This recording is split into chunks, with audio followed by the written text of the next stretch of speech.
Well, good evening and welcome to the program. After 2 weeks of absence, we're back on air and we're back like we never left here. And of course, today we're going to discuss about the state of the nation and 1 year since the Deputy President, Professor Kithure Kindiki, took office. What has changed? What are the dynamics that are at play?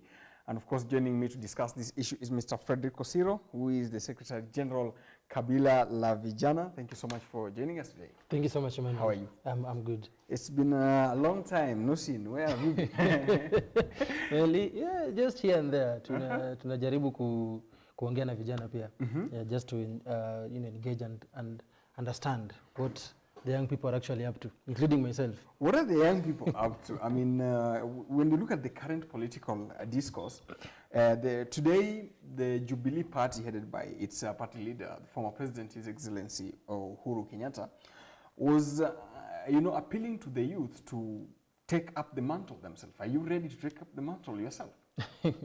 Yeah, I think starting from that point, the former president Uhuru Kenyatta is did his part as the president, as the head of state, which was very commendable. There are weaknesses still with the former regime, but we, as the young people, would like to look at what is working and what worked. So he did his part. Coming to, I saw what he was talking about. Yeah. And I know we are going to talk about it. But Emmanuel, seriously, we cannot have an opposition when the former president is actually just thumping and in support of what the opposition, especially Rigathi Gachagua, has been doing in terms of holding the government accountable. Because if you ask me, he has terribly failed. He has terribly failed to honor or to own up to his role as the opposition leader. But when he comes to advise the young people to take up the leadership mantles, I think that is what we have been talking about as Kabila La Vijana.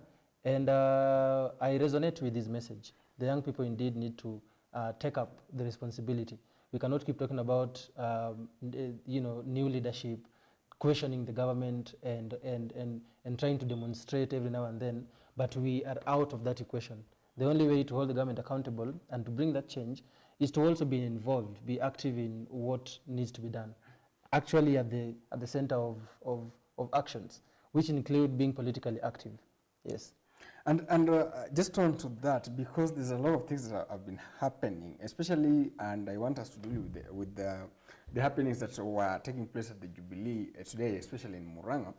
You realize that the former president asked people not to insult other opposition leaders and kind of came up with this development and unity.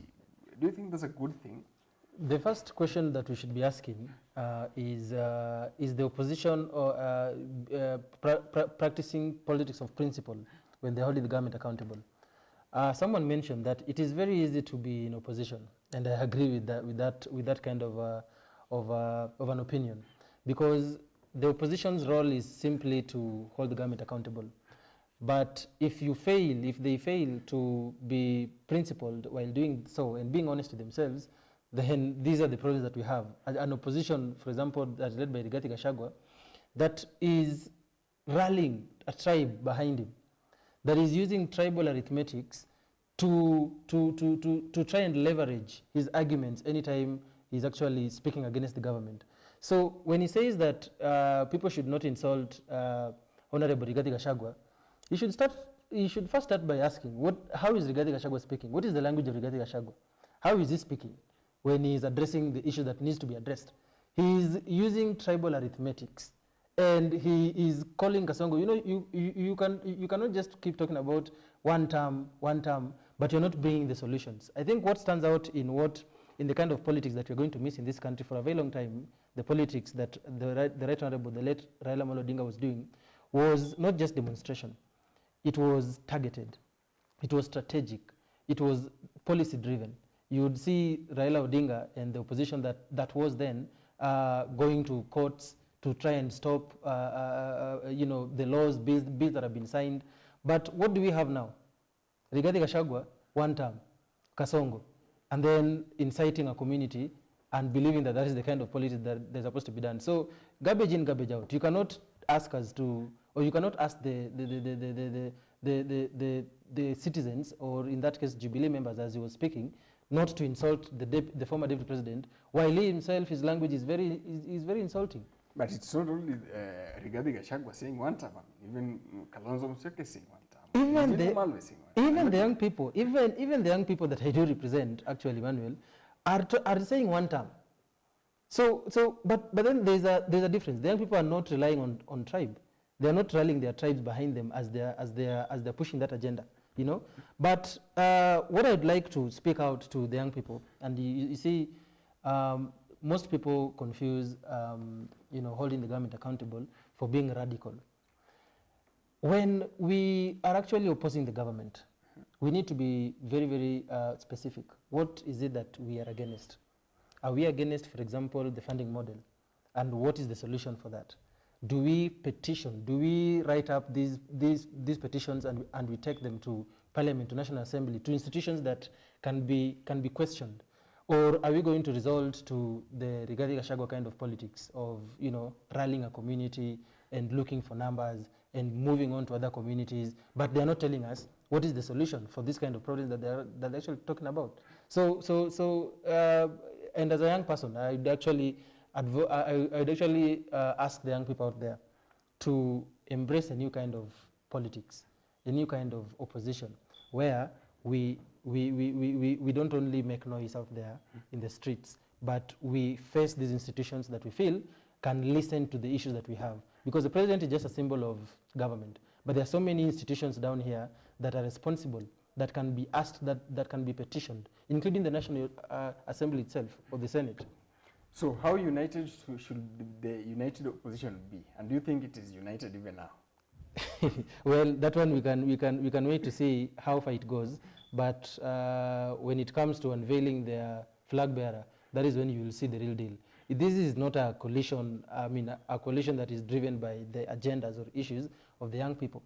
This is a coalition that is driven by, their own ambitions, political ambitions. And that is why, Emmanuel, if you realize, up to this point, we've not had a structural way of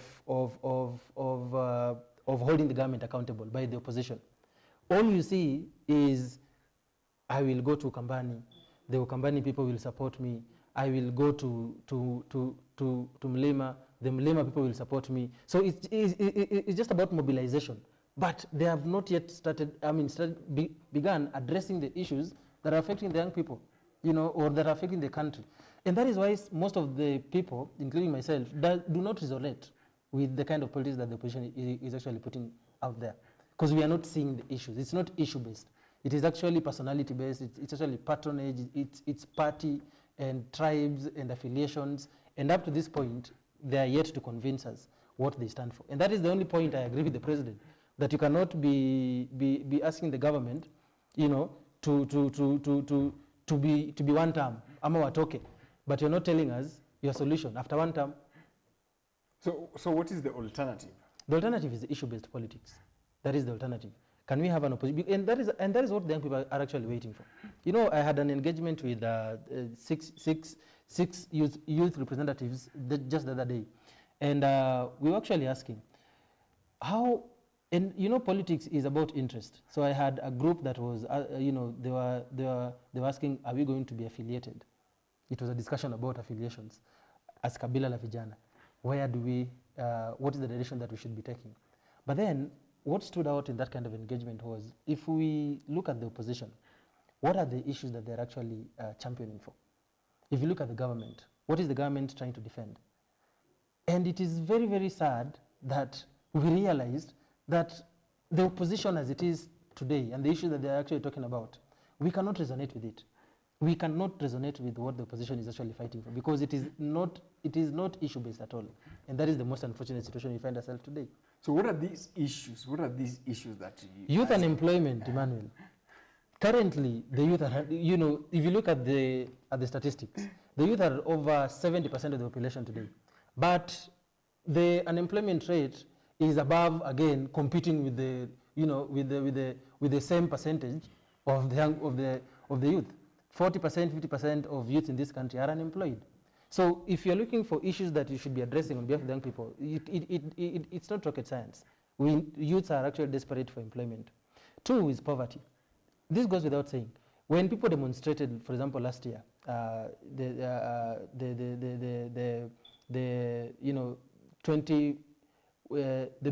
finance bill, when people demonstrated, when people got to parliament, watu walikuwa njaa.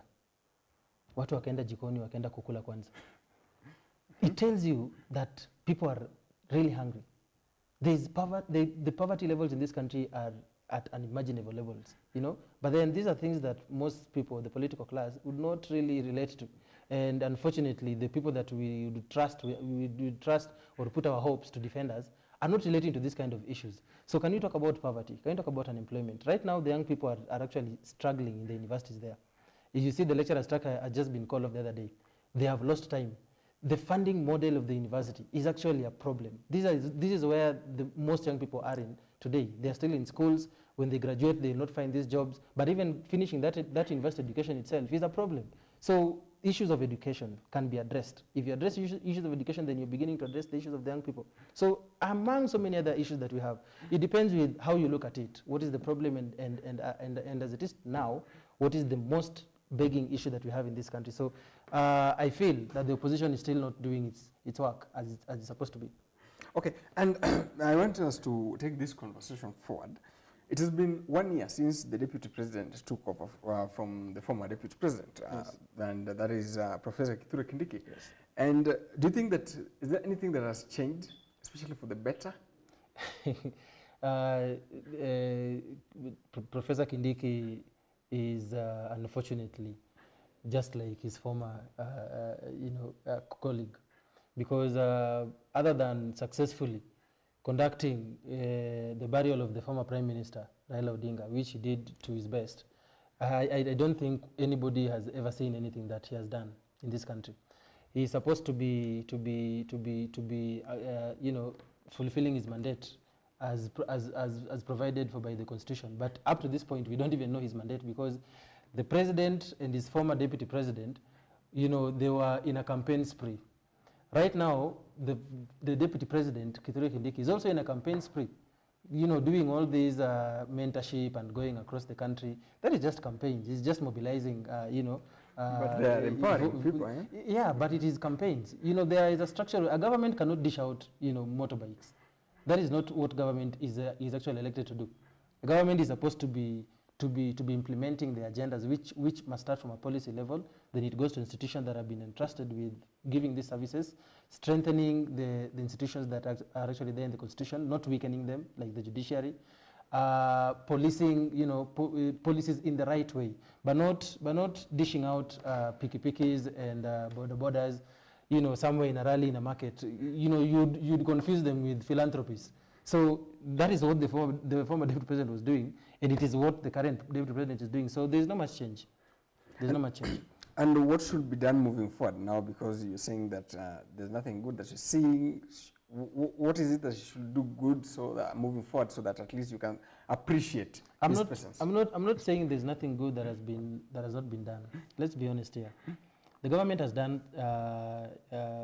I'm not going to talk about what they were supposed to be doing, but I'll say so far, the young people are still feeling like the government has not done much that it was supposed to be doing, based on, you know, these 3 years that we are actually into this particular government.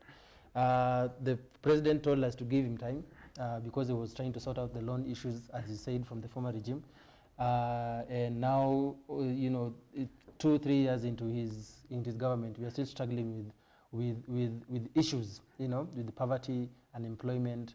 So I know much is still being done, I mean, we cannot rule out the efforts that has been done in terms of infrastructure, agriculture, education, and so on. But we need to go a notch higher. We need to see the government fulfilling the promises that was there in its big four. You know, the plan that was there. What the president can just stamp with is the housing, which again has its own problems. You know. But it's a work in progress. The only thing that we need is accountability. We need corruption levels to go down, and we need the young people to be understood, to be listened to, the issues that are actually affecting the young people. If the president can be so upfront and so clear with, on that, and compensate the victims of the protest, then we can begin to see, and the young people can begin to see that, oh, actually this is an honest point that the president is engaging with the young people.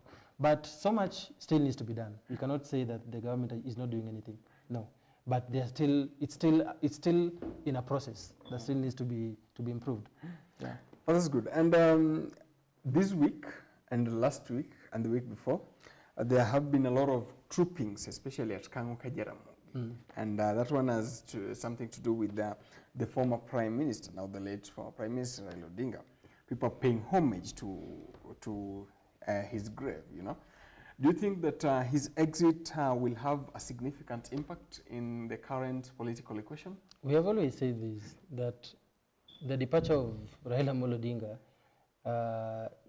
has left a lot of impact in the country, both politically, socially, you know, and even economically, because like I was saying, the way Raila used to do his demonstrations and mandamanos, the way he knew best in terms of holding the government accountable. If he didn't start from the streets, it went to the courts. If he didn't go to the courts, it went to the government in itself, doing handshakes and trying to influence policies from the inside. So, but politically, of course, the politics have changed in this country. Everyone can see that there's a lot of desperation, especially from the so-called the Raila orphans, the ODM orphans that have been left behind. You can even see everyone trying to be relevant, going to Kang'oka Jaramogi to try and, just be seen there, taking photos there, because they know where those pictures are going to help them in the next 1 year or 2 years, in 2027, especially for the Nyanza kind of politics. If you have not been seen going to Jaramogi's compound to mourn Raila in his death, then it's a problem for you. It's a problem for you. Even for the government in itself, trying to convince everyone what Raila had in mind, because we cannot tell what was in Raila's mind. Everyone can simply just guess. Oh, he would have wanted us to continue with this government. Mara, he would have wanted us to, to wait. ODM would have had his candidate in 2027. So it has actually shaken the politics of this country, both from government and opposition. Yeah. And I want us to focus much on ODM, because there have been a lot of talks here and there, especially a faction saying that, we are in government for quite some time until I think 2027. There are some others who are saying that, we need to put the ideals of the party together and not be sucked into the UDA. Do you think that the kind of unity that then former Prime Minister Raila Odinga had on this particular party, will it miss moving forward? Of course, with the departure of Raila Odinga, you don't expect ODM to be as it is, as it were, But I am very sure that ODM, Raila built a party, a very strong party that is actually being recognized by even the ruling party, that it was such a strong party from the grassroots level to all the way to the national executive level, national levels. So it's just a matter of time before we see restructuring in terms of who is. But then, of course, we now have interim party leader, Oburu Odinga. But it will not be the same. It will not be the same. The kind of respect that people gave Raila Odinga, even as the party leader. Yeah. No one can match that. But ODM being 20 years old, I believe, I'm not in ODM, but I believe that it's not a party that is going to collapse simply because of the departure of the former Prime Minister. There are still some structures within the party, much as there are talks about division and whatever, but these are just talks. we leave it to them and we leave it to time to try and see how far it goes. But I'm very sure it will still be influential in terms of what form, in terms of how the government is formed and structured in the next election. Yeah, like they said, ODM will either be government or it will form the next government. And just on that, because in an interview with one of the media stations, the current leader of ODM said that they can't go for less than a deputy president. Are they blackmailing UDA? but then that's politics, you know. And ODM being a party, of course, they will also want the highest stake. Lakini, that is what is going to bring a lot of problems, because I'm seeing a situation where either Wanga or Mbadi or even Opiyo Wandayi, you know, being proposed to take that particular role. And as we know, the deputy president role is always ceremonial in this country. So Kithure Kindiki should be a worried man, because he doesn't. Ruto is not desperate for Mount Kenya votes. Let's be honest. He is desperate for the zones that Raila led, and the biggest zone that Raila led was the Nyanza, the General Luo Nyanza as a constituency. And for him to get a command of that particular zone, he'll need someone from the place. So the internal wrangles within ODM to choose who is going to, you know, but I see a situation where the deputy president is going to come from Nyanza, especially Homa Bay. Gladys Wanga is one of those people who have an upper hand in this take. So siasa bado, after 2026, we are going to see wonders. We are going to see wonders, and I don't even know how it will look like. But Kithure Kindiki is not the next deputy president. That one I'm very sure. But how worried should he be? Because you know, Mount Kenya people, they have votes, you know. But Kithure Kindiki does not command Mount Kenya. What do you mean? I mean, he comes from that region. Kithure Kindiki is not the kingpin of Mount Kenya. He does not command the region. The region is commanded by Rigathi Gachagua and the former president Uhuru Kenyatta. And that is why, by the way, today you saw him going there to defend Rigathi Gachagua, because he's not even sure whether he is the sole kingpin of Mount Kenya. Even as it were, and even being the former president, he's not sure whether the region would actually identify him as the kingpin. So he has to be in good books with the former deputy president, and the former deputy president also has to be in good books with him. But talking about Professor Kithure Kindiki, it's neither here nor there. He's not the kingpin of Mount Kenya. He cannot even command his own region. Yeah. So Ruto would not be actually in a dilemma in trying to dispose of Kithure Kindiki. But what I know Ruto is desperate for the regions, the constituency where Raila commanded, and that includes the large Nyanza and other regions. Yes. All right, thank you so much. And what do you want to add something? No. Oh, okay. All right, so we're going to take a quick commercial break here at the Insight at GBS Television. My guest is still here with me, Mr. Fred Rusiro, who is the Secretary General of the Kabila La Vijana, just discussing the state of the nation and the politics thereof. Thank you.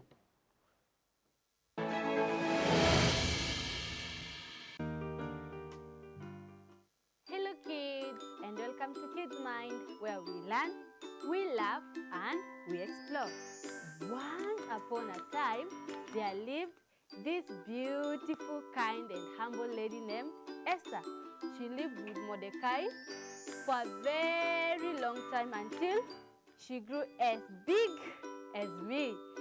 Before Esther was not named Esther, her name was Hadassah. In our today's Bible story, I mentioned 5 characters. Who are they? Mordecai, King Xerxes, Esther, Haman, and Haggai. Esther represents me. Esther represents me. I see most of your work inakuanga mixed media. Unaweza explain what mixed media means in the art industry? Would you rather design a game character or a movie poster? What's the best advice ushaipata in your art journey so far? The best advice mtu alikuja akakwambia advice yenye hadi wa leo inakusukumanga to keep on going with your art journey. Do you draw more with music or in silence? Is there anything about being an artist that unaonanga watu wana misunderstand about being an artist? First time nilijua napenda kuchora ama najua kuchora nilikuwa 7. So nikiwa primary, that's where I fell in love with art. You are 7 years ama grade 7? 7 years. Oh, okay. Maybe grade 1. Oh yeah, grade 1, grade 1. Oh, yeah. Yeah. Do you think artists wanafaa kuchora ama kupaint every single day? Yes. Why?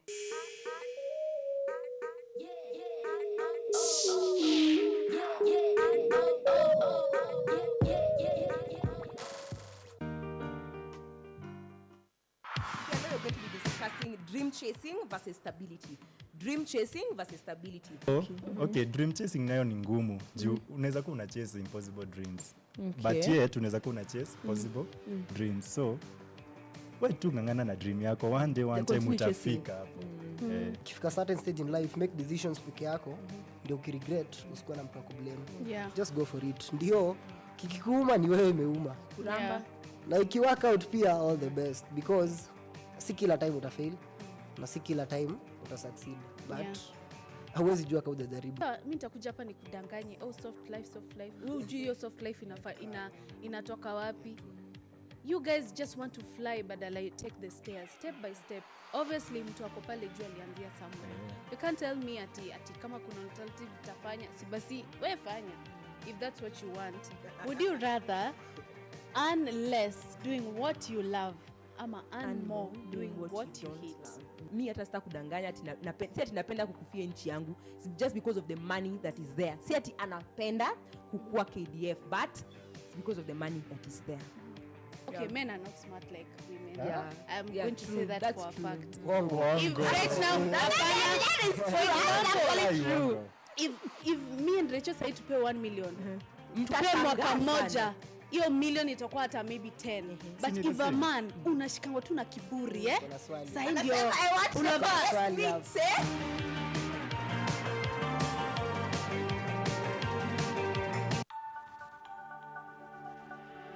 Everywhere GBS.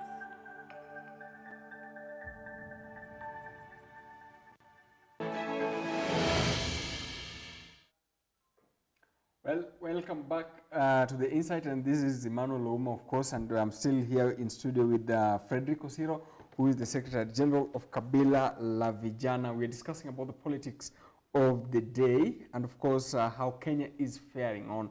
Earlier, Mr. Osiro, you had mentioned that as the youth, there's some of the things that you guys want is combatants of corruption, especially by the government. And since we have a two-tier system of government, do you think that devolution has kind of, decentralized corruption? Yes, devolution was a very good idea and it has worked for most counties. We cannot demonize devolution at all or in its entirety. Counties like Murang'a have succeeded in proper implementation of the idea or the vision that was actually intended. Counties like Embu also have tried to to bring programs that are actually affecting the young people properly. Also, countries like Kirinyaga, I've also seen they have a very wonderful youth program in the county that actually inspires the young people and create employment. But most of the counties are still struggling with the proper implementation, programs that actually can benefit the young people. So if you look at the main problem that is actually affecting those counties is corruption. We cannot run away from that. Devolution was supposed to actually make the country work. It has succeeded in so many other areas, including localization or decentralization of government services. It has also created employment in certain areas that were not there initially, in health and sectors like water or health. But still, just like the national problems, corruption is now decentralized. If you look at the employment and how employments are actually gotten, if you don't know anyone in the county governments, you most certainly will not get a job. If you cannot part with a significant amount of money, you most certainly will not get a job. If you look at in terms of procurement, how people get these tenders in the counties, if you do not know someone, then you must part with a significant amount of money. Are you sure? And yeah, and this is where now the young people are actually left at the periphery, because most young people like myself were still struggling financially or economically. So if you are telling young people for you to get a tender to supply the county, a tender that would actually, if you evaluate properly, you'd actually need, you'd actually make $1 million out of that tender. You need to part with something close to 500,000. So are you going at a loss, or are you actually in business to make profit? So devolution, corruption has actually now been decentralized to the devolution, to the county levels, and that is the most unfortunate situations. And that is why, much as we are looking at the successes that have been achieved by this devolution, the larger problem of corruption is still very engrossed in the county levels. And what should the government do? Because we have seen some kind of, acts of state organs that are geared to fighting corruption. Do you think that is not enough, or they should do more? But the problem is not entirely government. That's why I was saying it's very easy to be in opposition, because you always see problems with the government. But the bigger problem is the voters. The bigger problem is you and me. The way we elect these people that we actually blame after electing them in office. That's why I was actually against this kind of a narrative where once we elect a government, then we blame the opposition for electing the government, for failing to hold the government accountable properly. We should begin by looking at our voting patterns and our voting choices. Right now, if you look at, for example, the election there, the by-election in Kasipul, in Homa Bay, people are voting party. The larger demography of the young people are actually following the party politics. They are saying that they're actually voting kusema pole, kupigia baba pole. We have not scrutinized this candidate. We have not looked at the track record of this candidate.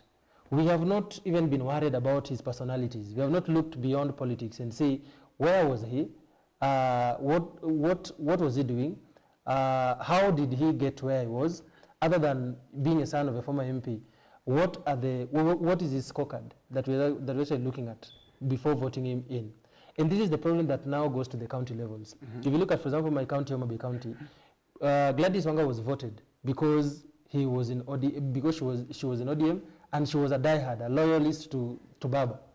There are so many candidates that have, that actually could have actually been voted based on merit, but rarely do citizens or the voters look at that. So before we blame the government for what it can do in terms of trying to curb corruption in the county levels, let's first begin by changing the way we vote and being active in this politics. And of course, if we have a problem with the government, be it county or national, then before we blame them, we need to get involved in politics. And that is why I agree with the former President Uhuru Kenyatta that the young people should also be engaged actively in this politics.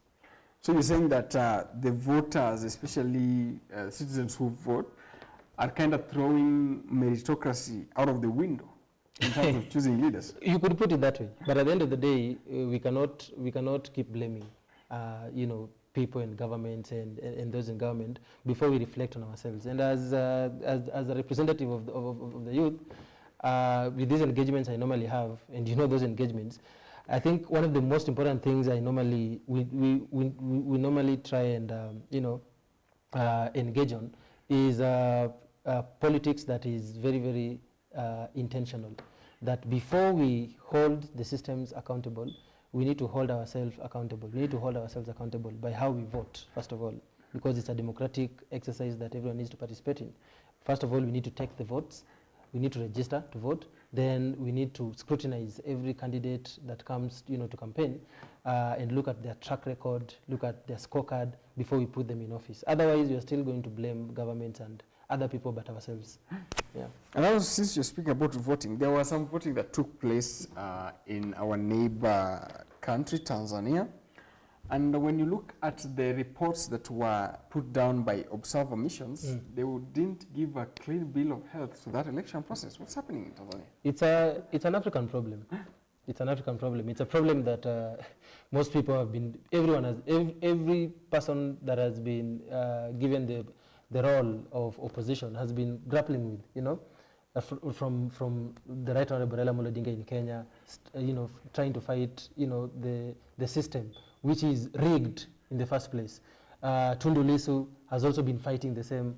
And you see the way the African leaders respond to opposition or dissenting opinions is, you know, arrest and political exile. So if you asked me, I'm not in Tanzania, but I know that no one can ever win an election with a margin of 98%. I mean, even a child knows that election has issues, you know. And again, you look at the number of seats that the members of parliament got, CCM, in Tanzania. Out of 272, 270 were members of the ruling party. 398, should be 398 or something. 398? Yeah. Almost 99% of the seats were won by the ruling party. So these are maths that cannot be, you know, you cannot understand how this is happening unless you know the kind of politics that happens in Africa. And look at the people that have endorsed,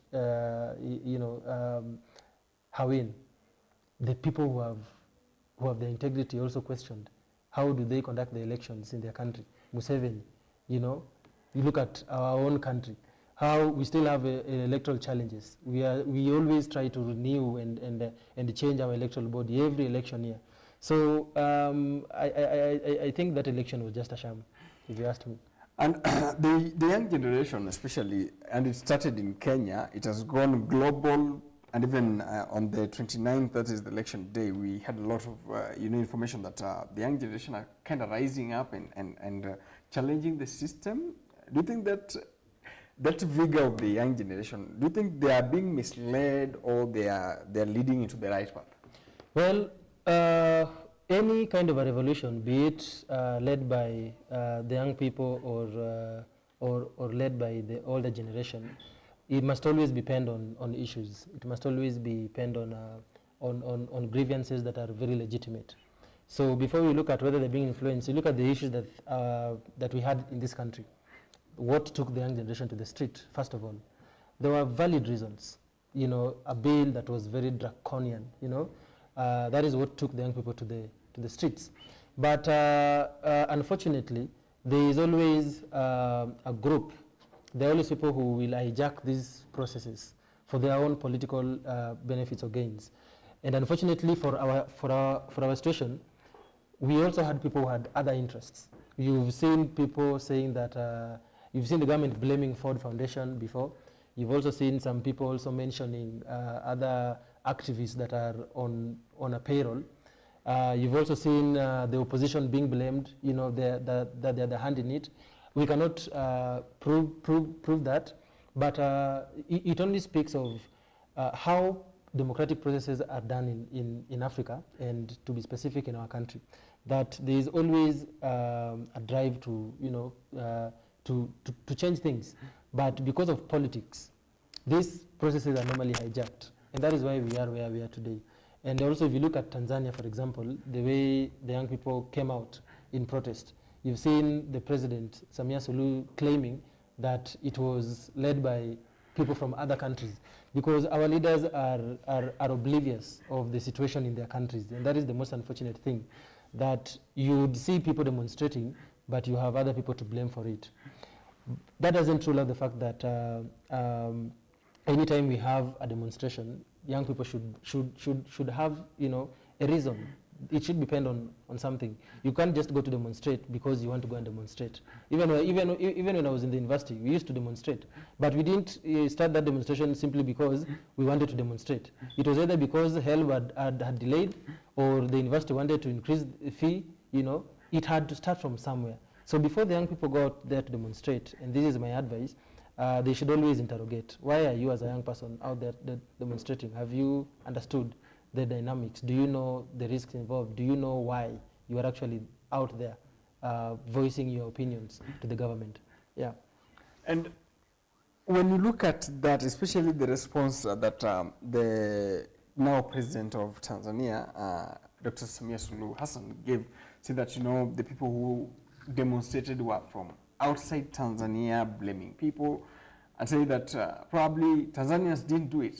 Say that people from outside. I mean, that one, does it sit well with the youth of from Africa? Hiyo ndio shida Emmanuel. Venye tu nimesema, our leaders are oblivious. That's the problem of the larger Africa. Our leaders are oblivious and are in denial, you know, of the situation as it is. It is not just a Kenyan problem, and I'm happy that you know, we've also seen the same in our, I mean, with our neighbors. If you go to Uganda, for example, they will arrest Bobi Wine if he attempts to, you know, to go out there strongly to champion for something. If you come to Kenya, there's been arrest of, you know, so many young people, the Gen Zs and all. If you go to Tanzania again, there's been arrests and abductions and kidnappings. So this just speaks of the attitude of our leaders in terms of understanding the situations that are there. It's either they're in denial or they are outright dictators. And unfortunately, for us to change those kind of regimes, you'll have to have the political muscle.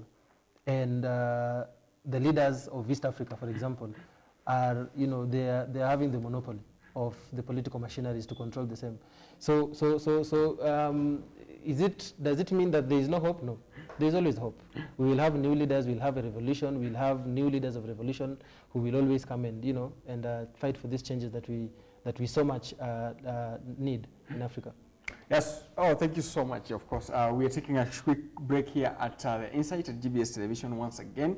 And of course, we still have some more topics to cover up. And of course, that one will be after the break.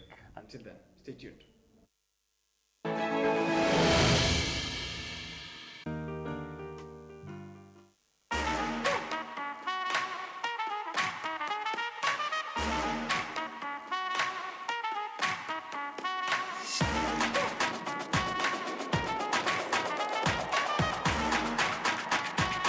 Jina ni Coach Martin Musili. I'm a coach, as I've stated. E-sport nilitambua since 2015, 2016. Kuna sports mingi man, but nili kutiga kwa fencing. Kwa e-sport kuna kichele, kuna pesa kweli. In as much as tunaiplay, tunaitumia pia kama life skills. Si shule peke yake, pia corporates. Na tunakuja tunafunza strategic thinking. It can create an avenue for a scholarship if maybe anacheza shule, a scholarship, maybe anaweza advertise ile corporate. Nini imekukip kwa game, like ni strategy gani unatumia, unafeel strategy ndio imenyekanga hapa, unafeel kupeleka mbali. Halafu utaniambia ni strategy gani imekumake unatumia as a player, ona ndio strategy yangu inafanyanga na win game. Hata as a coach, ni strategy gani unaonanga hii nikitumia nasaidia player wangu kudefeat opponent wake. Requirements zangu ni nini? What are the requirements? All you have to be, as long as you can walk, you can move your arms, and you can think on your feet, you can fence. Ili kujua mengi, jiunge nami, Omala Brian, kwenye GBS TV, Sports Sugu Show. This is where passion meets the game.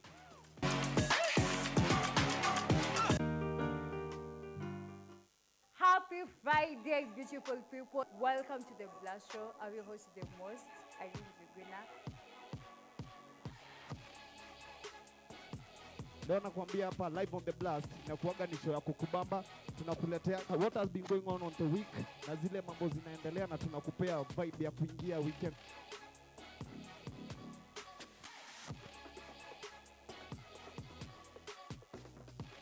Yeah, Rutegeo, mbona kimya umechange jila.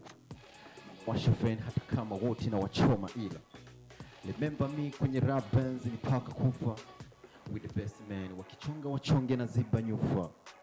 Acha nife kwenye love tu, maana wewe dawa njoo unipe tu. Nikichoka hasu unaninyosha nyosha unanipanga panga kwenye bedi tu.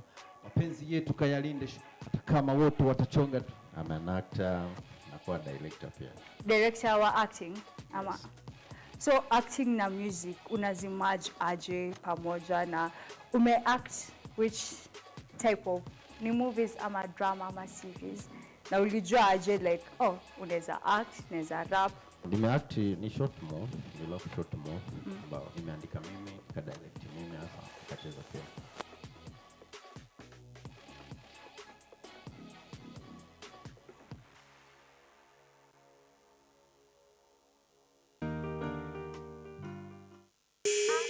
Most of your work inakuanga mixed media. Unaweza explain ya watu what mixed media means in the art industry. Would you rather design a game character or a movie poster? What's the best advice ushaipata in your art journey so far? The best advice mtu alikuja akakwambia advice yenye hadi wa leo inakusukumanga to keep on going with your art journey. Do you draw more with music or in silence? Is there anything about being an artist that unaonanga watu wana misunderstand about being an artist? First time nilijua napenda kuchora ama najua kuchora nilikuwa 7. So nikiwa primary, that's where I fell in love with art. You are 7 years ama grade 7? 7 years. Oh, okay. Maybe grade 1. Oh yeah, grade 1, grade 2. Yeah. Yeah. Do you think artists wanafaa kuchora ama kupaint every single day? Yes. Why?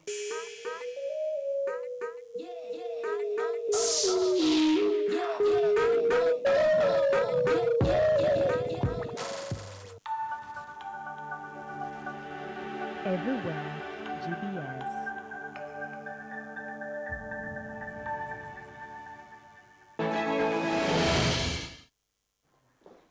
Well, thank you so much for staying with GBS here. At the inside, of course, I'm still Emmanuel Ouma. I've not changed. And I'm still here with the Frederick Osiro, who is the Secretary General of Kabila La Vijana. Thank you so much for staying with us. Thank you, too.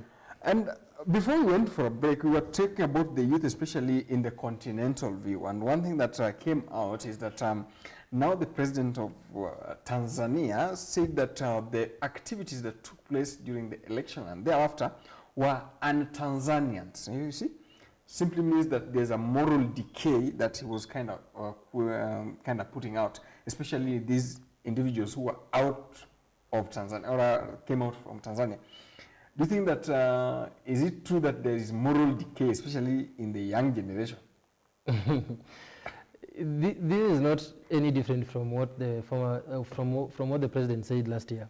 You remember when Gen Zs went on the street, the president said that you know, he blamed the parenting, and said that you need to treat your children properly, the lessons, you know, or we will deal with them. This was in the, you know, with the end goal of trying to say that the young people are morally not upright when they come to the streets to demonstrate.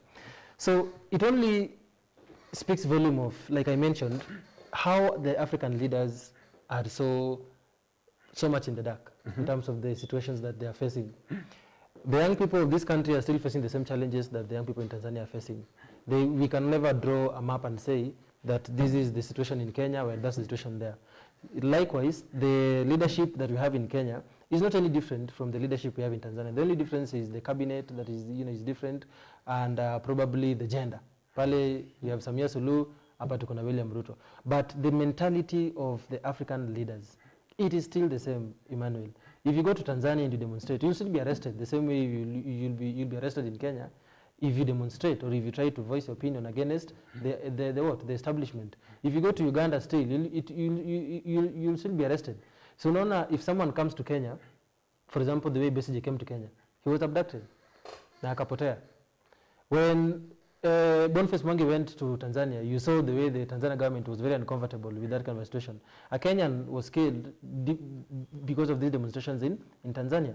Kenyans went to Uganda, they were kidnapped, and up to today we don't know where Bob Njagi is and the other friend. We don't know where they are. So the African leaders, especially in East Africa, the only solution they have to challenges that are you know, that they deem to be a threat to them, which is very weird again, because when people demonstrate, it's only you know, a way of voicing their opinion. It's guaranteed in the Constitution that demonstration is one of the ways to you know, to give feedback to government that will not satisfy you. So the only way they know how to respond is either abducting or injuring, maiming, or blaming, you know, other people. And then that is the same thing that Samia Suluhu is doing. she's trying to say that in Tanzania the young people are comfortable, which is a pipe dream. And just at the height of the Gen Z demonstration in Kenya last year, there was an MP, especially from Tanzania, that said that Tanzanians can't learn anything from Kenya. Currently, do you still hold that opinion as true, or you deem it otherwise? I don't know the context that he said that, but that doesn't sound like a very wise statement.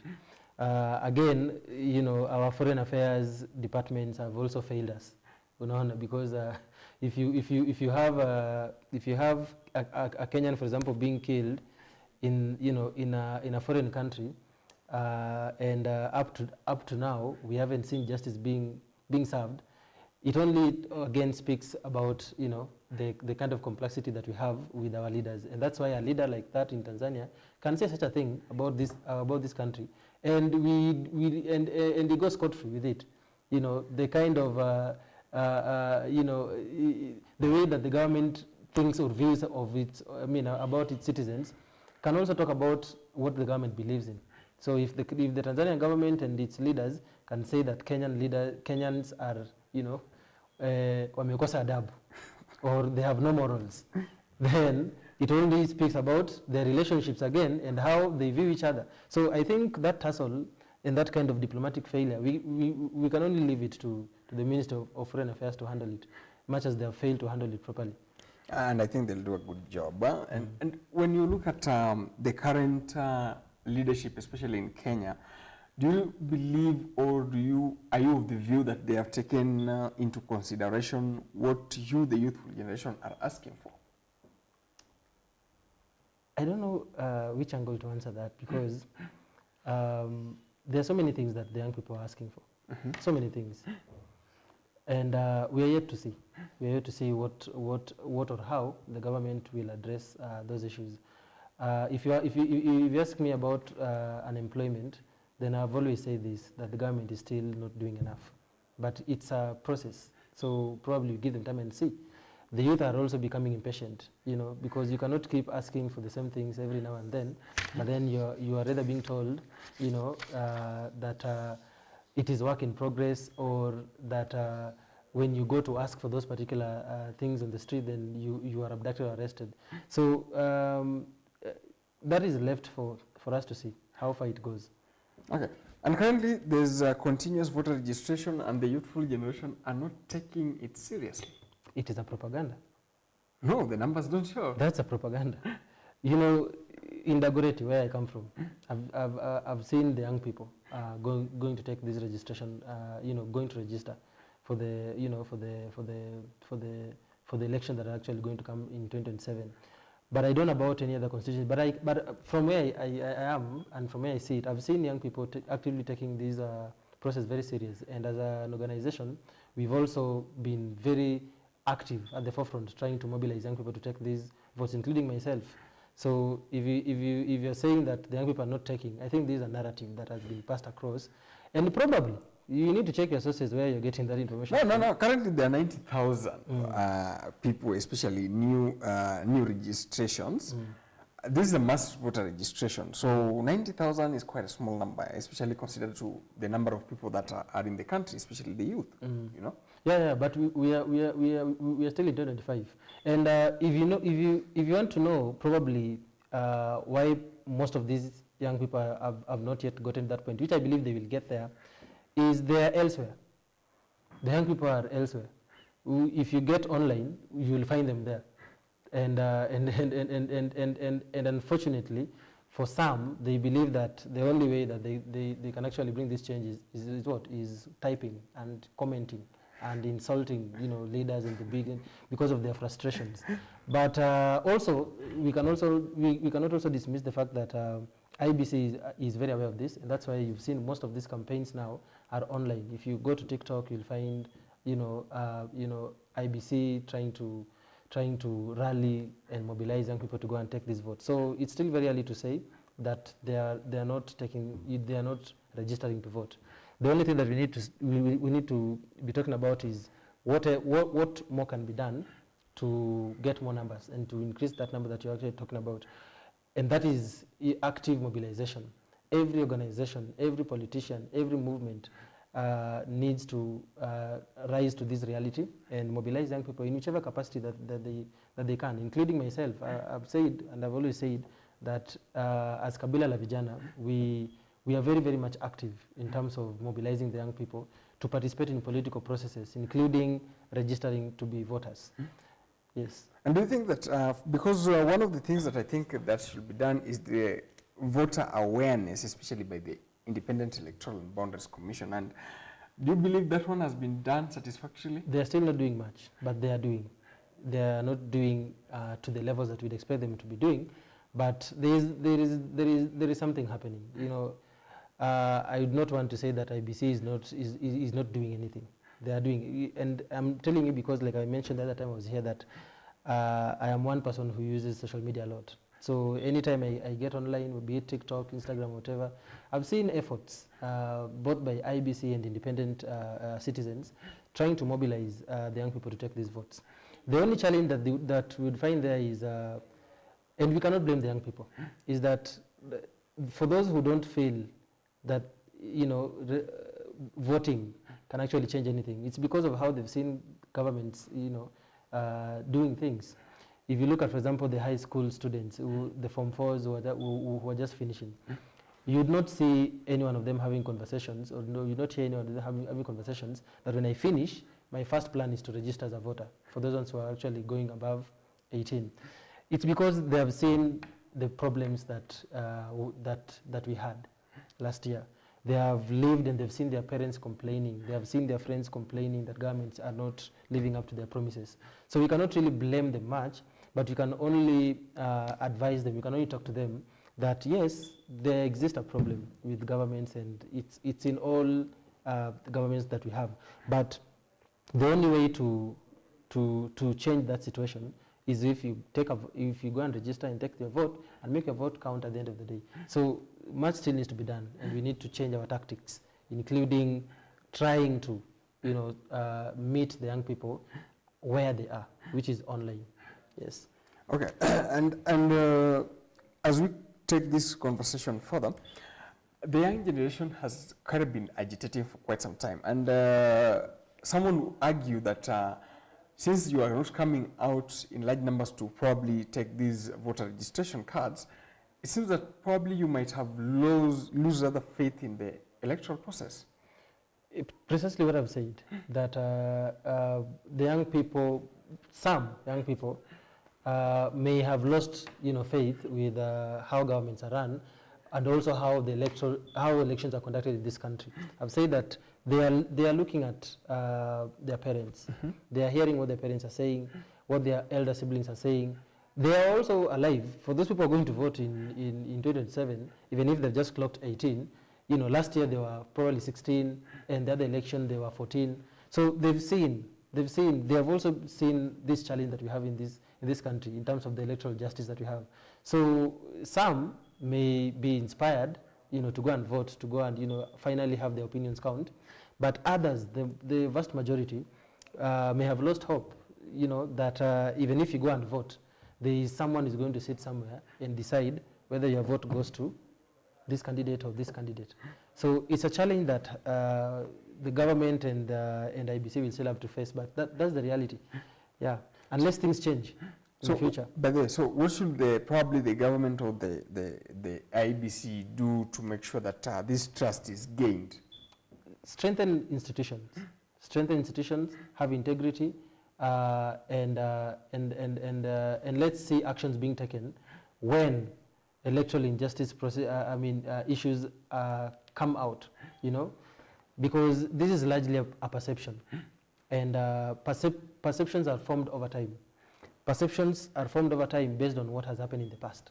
So if for example, we need to have a new way of thinking from the young people, and an inspiration from them to always be very active in these political processes, then we need to ourselves retrospect, to take a deep assessment of how our systems have been, and the institutions that we have, like the IBC, like the courts, and just strengthen, empower those institutions so that we can have trust in them.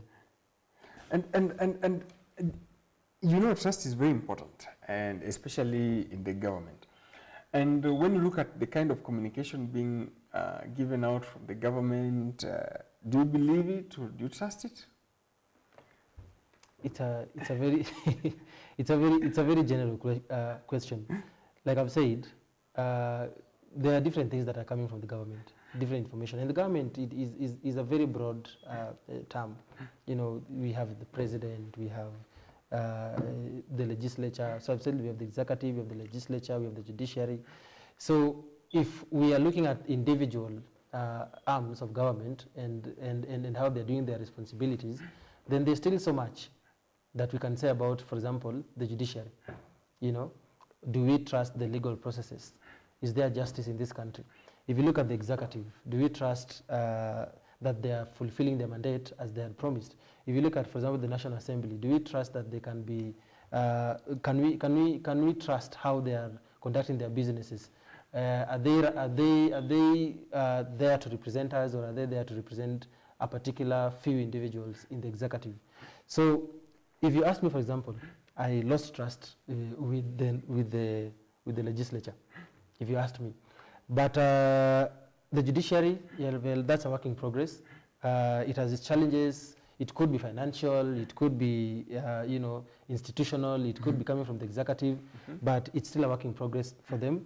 For me, the National Assembly has failed, and it has failed in doing its mandate, you know, and that is why most people died. The young people who were killed last year, it was largely because of the National Assembly. Well, for the executive has different organs still. Okay. You know, we have the president, we have the presidency, we have the cabinet, we have the advisors. So, and sometimes, I always say this, sometimes we normally blame the overall head, but we don't look at the surrounding, the people who are actually, for example, advising the president. Most of these institutional failures and executive orders that are normally given are, you know, they normally come from the what? From the advisors. So it's an institutional problem. Okay. Yeah. All right. Yeah, that is Mr. Fred Osiro, who is the Secretary General of Kabila La Vijana, having been with us here at the Insights of GBS Television. My name is Emmanuel Ouma, and we have had a wonderful discussion. This discussion doesn't end here. You can always go to our social media pages, GBS Television, at Emmanuel Ouma on Facebook, Twitter, YouTube, or rather X, of course, and Instagram. Thank you so much for watching. Until next time, bye-bye. Good evening.